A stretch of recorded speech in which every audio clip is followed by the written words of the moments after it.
The symbiotic relationship between clownfish and sea anemones in coral reefs is a fascinating example of mutualism, where both species benefit from each other's presence.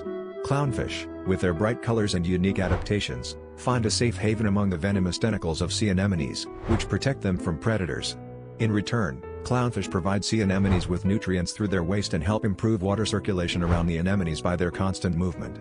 This partnership showcases incredible evolutionary adaptations. Clownfish have a special mucus layer that prevents them from being stung by the anemone, while the anemone gains enhanced protection and nourishment.